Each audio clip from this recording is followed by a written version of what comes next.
Hi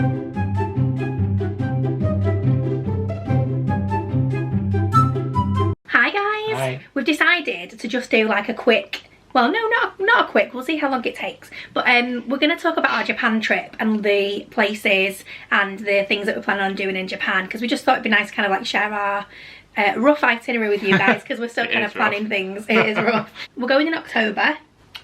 It's been a trip that has been a long time coming. It is something that we've wanted to do forever, and it's certainly been something you've wanted to do forever. Yeah. Like, I feel like I've influenced you with Disney, and I feel like you've like influenced me with Japan, because it's just always something you've wanted to do, isn't it? Yeah, and it's also, it's not been as easy to travel to Japan in the past, and now it's more accessible than ever. Yes. And I also feel like it's coincided with everyone else also deciding that they would now want to go to Japan. It's so just a very trendy thing at the minute to do. I also think a lot of people are trying to certainly the Disney fans who like to travel to the Disney parks, I think a lot of people are trying to do all the parks. So I think that's like the next one on the list, and then people are going to Shanghai, and that is, we would love to do that at some point. We would love to do them all. Did we book it in October last year or November?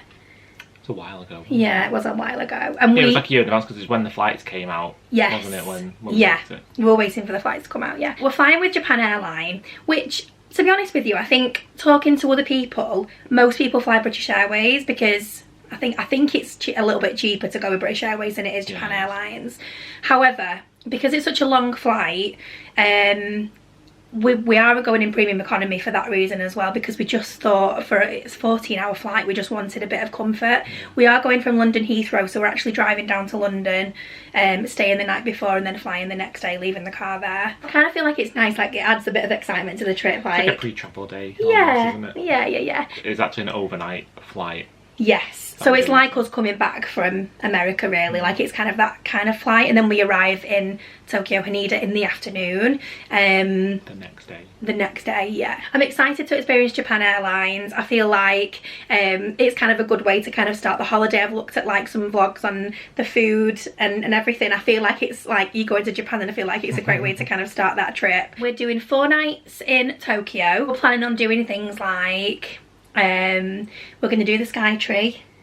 We're going to do the Pokemon Center, hopefully. Well, we'll definitely do the Pokemon Center. We want to do the Pokemon Cafe, but it is so difficult to get a reservation. I mean, it's more for the spectacle, because when you see people's reviews, they always say like how hard it is to get in. Once you get in there, like the aesthetic of the food is great, but the food isn't like top-notch food. It's basically it's like Instagram-y. It's pretty standard food. Yeah. So you go for just like the experience rather than like the quality of the cuisine. And I do think it's definitely about the experience, because I'm sure that like some of the, and they also say cast members, some of the staff who work there, like I think it, you know, they get you involved and stuff. It is an experience in itself, so I think that'll be really good fun. We want to do the Shibuya crossing, obviously, like all the kind of like touristy things. Yeah, so because we're there for 4 days, we've kind of divided up Tokyo into sections, and we're going to do each section in a day, so we're not going all over the city. Yeah. So we're staying in Shinjuku, which is like the shopping like district almost, and then which is near Shibuya. So we're doing like Shinjuku one day, Shibuya another day. Over there, like Tokyo train station on the other side, which is like near the Tokyo Tower and stuff. So we're kind of divide and conquer almost, rather than just running around being like, oh, we need to go and do this, let's get the train up here, and now let's go back and do the crossing, and then go do the Sky Tree. And it's very big. Yeah, it's a lot of area to cover. Our travel agent had said to us,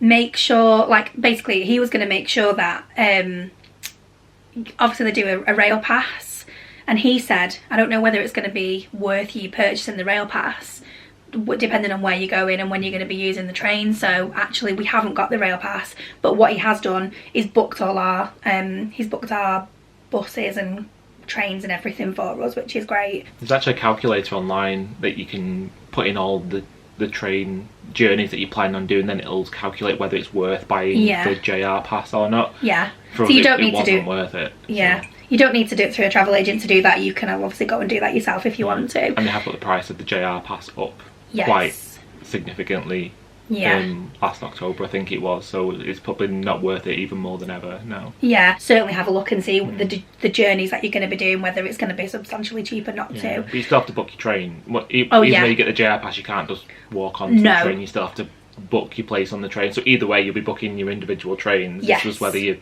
pay it all at once in the pass form, or if you just purchase each as one, and when, yeah. And I think you can do it online, or you can do it at the station as well. And then I'm very excited about this. I feel like this is like going to be a very special part of the trip.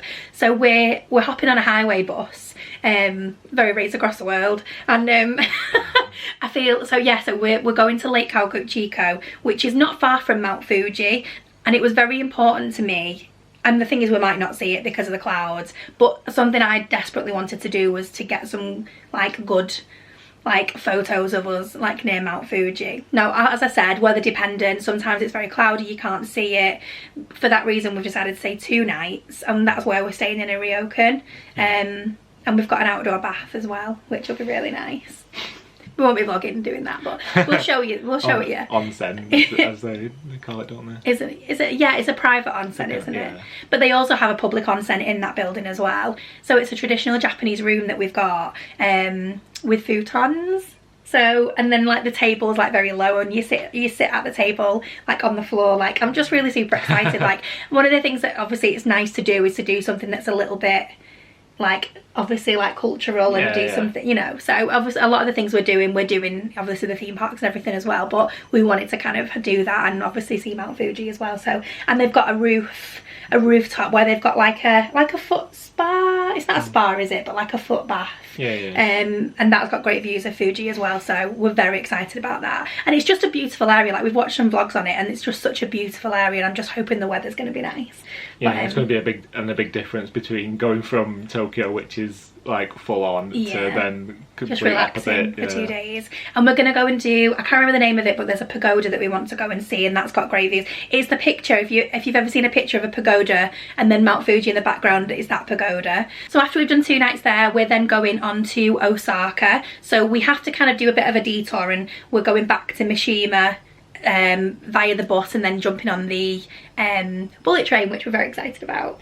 Yeah, so we kind of go like Tokyo to Kawaguchiko, then up to Mishima, and then over to Osaka. That's kind of how it looks on the map, I think. Yeah, it's down to Mishima, isn't it? Oh, I thought it was up.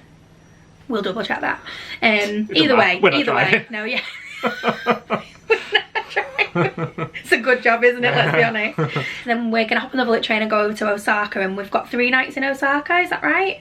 3 nights, yeah. We have a day at Universal Studios, which we've booked, which we're excited about. And what's really super exciting actually is that it's horror nights on when we're there. Now, you guys will know us, we're not the type of people that would particularly enjoy horror nights, let's put it that way, because we don't like scary things. But it's basically, the way it works in Japan is you don't have to pay for a ticket, it's all just included, and it's all going on throughout the day as well. So it'll be really fun to just experience a little bit of it and see how it is, and we'll see how brave we are as to whether we do any houses or anything. But I don't even know if they've actually announced any of the I don't think they have houses there, because all the stuff for Florida's come out, but none of the Japanese stuff's come out yet. We need to research. We do need to spend a day like researching stuff, because we've got a lot of work to do. Also hoping to visit Super Nintendo World as well, which will be fun. Although it's supposed to be pretty hard to get in. I know, but we'll see. Even if we're going to take some pictures, I'll be happy with that, and just have some photographs. I'd like to meet what's the little toadstool called? Toad. I'd like to meet Toad. He's very cute. So yeah. Toadstool. So surname Stool. And Princess Peach too. But yeah, it'll be good. We'll see obviously like how busy it's going to be and everything, but that's very exciting. Then we've just got 2 days in Osaka to kind of explore Osaka as well, and then we're going over to Kyoto, which is not far away. I think it's about 30 minutes on the train, and doing 3 nights there. And then we're also doing a day trip within that 3 days. We're also doing a day trip to Nara, which is where the deer are, which I'm a bit nervous about, because I'm just worried I'm going to get bitten by one. We don't have to do that. No, I'd like to go. We are then going back to Tokyo, and we're going to Tokyo Bay, and we're going to do Disney for 4 days. Yay! I'm so excited. Love how we've kept like the most exhausting part of the holiday to the very end. I know, we have splurged a little bit on Disney this time, and we wouldn't normally. Like, we're happy to stay in a value resort, we're happy to stay off property when we go to Florida, we're not bothered about it. But I think with this, because it was like a 40th trip for both of us, we just thought we'll just treat ourselves a little bit. So we have booked in the Disneyland hotel, which I am excited about. Like, it looks amazing, it's such a beautiful beautiful building, and we've got a park view room, which will be nice as well. You can only book 2 nights as a vacation package in the Disney hotels, which is what we've done. So we're doing 2 nights at the Disneyland Hotel with the vacation package. And the reason we wanted to do the vacation package was because you get entry into Fantasy Springs. Worth mentioning actually that our travel agent couldn't book any of the Disney stuff for us, so we booked all that ourselves. Yeah, they could do the Universal tickets. Yes. But could they just have bought tickets for us if we wanted them to just get tickets? For Disney they could have done, I think, but we just decided to do our own because we wanted the vacation package. Yeah, so as I was saying about the vacation package, so we decided to do 2 nights with the vacation package because we get Fantasy Springs included in that. So you get your first day ticket, your second day ticket, which is Fantasy Springs, and then a 3rd day ticket included in the price. And then you also get some like free goodies as well, and you also get to make some reservations, which is really cool. So Beauty and the Beast, the ride, which is like quite busy, we've booked that, so we don't need to worry about like queuing unless it's amazing, which it will be, and then we'll have to queue again. But so yeah, so that's really cool. But then we had the problem that obviously we then have 2 more nights that we need to account for, because you can only the most you can do is 2 nights.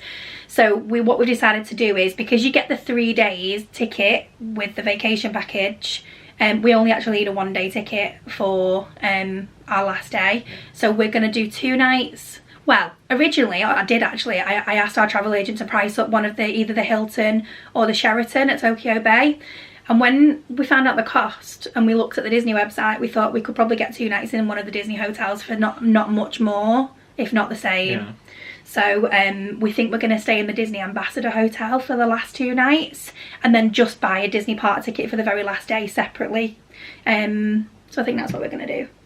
Yeah, we haven't booked that hotel yet, so it's all assuming that there are rooms available when they come out. But I am checking every single day. I think they're on the 15th at the minute of October, so we've got a bit of time to go yet. But so yeah, so that's like our trip, and then obviously we're flying back from Tokyo Haneda back to London with Japan Airlines again. I feel like it is a bit of a trip of a lifetime, and I hate saying that because I think we'll obviously go and really love it and want to do elements of it again. This is what I've heard, because the people that I know that have been have all said like, oh yeah, it's like it's one of the ones that you like, I'll go and that'll be it. It's like once in a lifetime, like you said. And then when they come back, they're like, I need to go back. We are going back in like 2 years or whatever. So, and we're like that with Disney anyway. Like we I think people say that about Disney too, that you go once, but once you've gone, you're hooked. I'm kind of in 2 minds as to whether we do like full-on planning mode and we're like, oh, here's a little like all the restaurants that we want to try, all the little snacky things we want to try throughout Japan. Yeah.